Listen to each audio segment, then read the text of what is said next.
Iyi video ngiye gukora uyu munsi ndahamya nashidikanya ko iri buze kugera kuri His Excellence Paul Kagame, umusaza dukunda tubikuye ku mutima.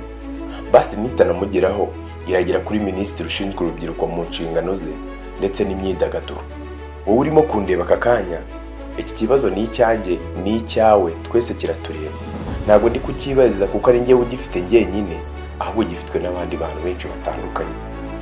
Ntabwo ngiye kwigumura, yewe nta nicyo ngiye kuvuga kibi, ahubwo ibyo ngiye kuvuga abantu benshi ntabwo babitekerejeho, kandi nimubireba murasanga ari byo. Nibidakorwa mu maguru mashya turi mu gihombo. I want to commend Airtel Rwanda for bringing the cost of 4G data within reach of nearly every Rwandan, with a new initiative announced yesterday. Nyakubahwa Perezida wa Repubulika, muri 2023 hasoza ndetse no mu ntangiriro za 2024 mwatuzaniye amahirwe yo gutunga telefoni y'ibihumbi 20. Ibyo bintu byatumye abantu benshi isiba abantu mudugudu, nanjye ndimo. Twabashije kubishobora bitewe na internet mwaduhaye yihuta nk'umurabyo. Twabigejejweho nuko dufite amashanyarazi ahantu henshi mu gihugu, ahantu hafi ya hose. Si ibyo gusa, internet yarahendutse ku buryo umunyarwanda aho ariho hose aba afite internet kandi amakuru akayamenyera ku gihe. Ariko Nyakubahwa Perezida wa Repubulika, turabashimira ibyo bintu byose ko mwabidufashijemo tukabasha kubigeraho. Ntabwo bihagije, hari andi mahirwe arimo kuducika, kandi kuba twaragize kuri icyo kintu byagakwiye gukemura ikibazo ngiye kuvuga. Gusa mbere yuko mbivuga ndagira ngo mbanze basangiza andi makuru. Muri Brazil bafite abaturage barenga miliyoni 100, ariko abo bose 50% batunzwe no gukora content creations n'aba influencers. Sabo gusa muri Leta Zunze Ubumwe za Amerika nabo biragaragara ko byibura urubyiruko hafi ya rwose 60% akazi bakora kava muri content creation. Hari n'abandi bakora fields zitandukanye zinjiza amafaranga, ariko gukora content gucuruza amakuru ni ikintu gitunze abantu benshi batandukanye.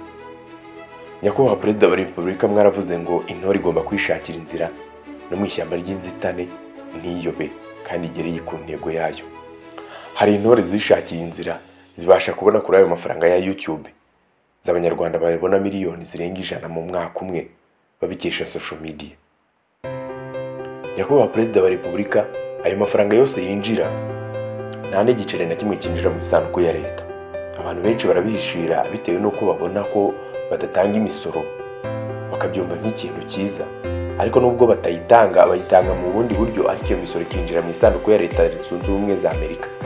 Ariko ibyo byose biterwa na internet twebwe nk'abanyarwanda tuba twaguze, ariko abanyamerika baratwungukamo.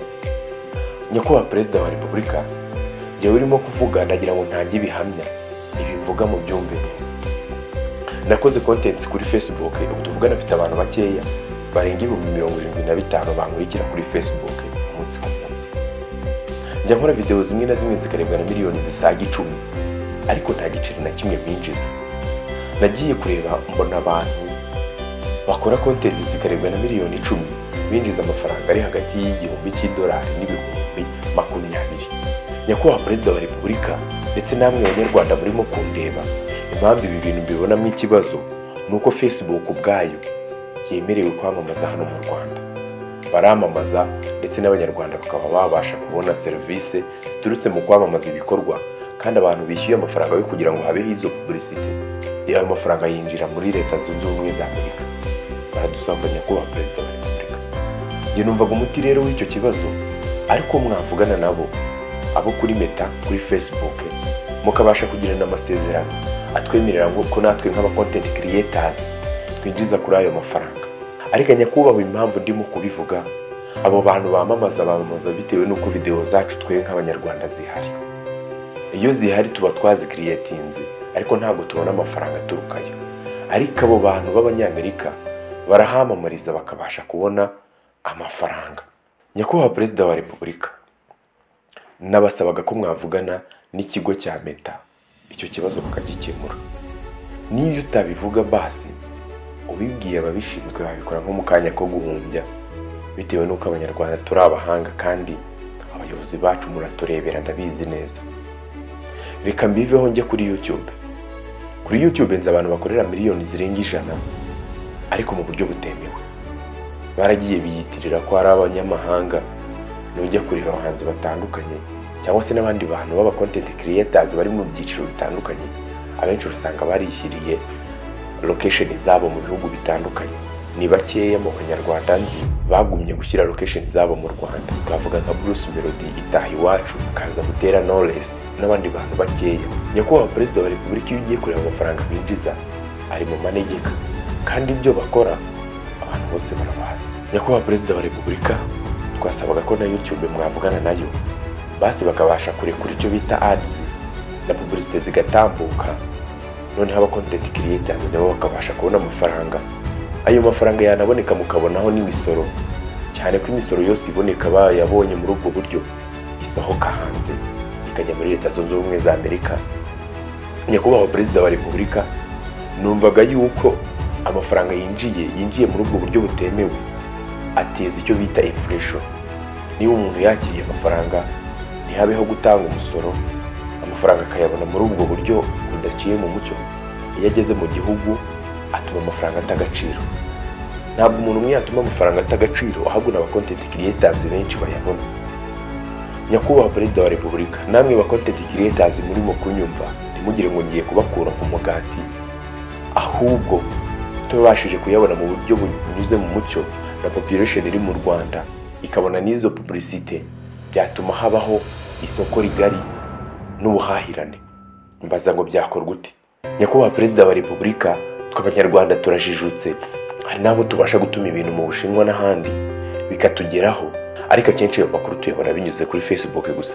Ariko si yo social media platform dukoresha hano mu Rwanda yonyine, dukoresha na YouTube, dukoresha na TikTok na Instagram n'izindi mbuga nyinshi zitandukanye.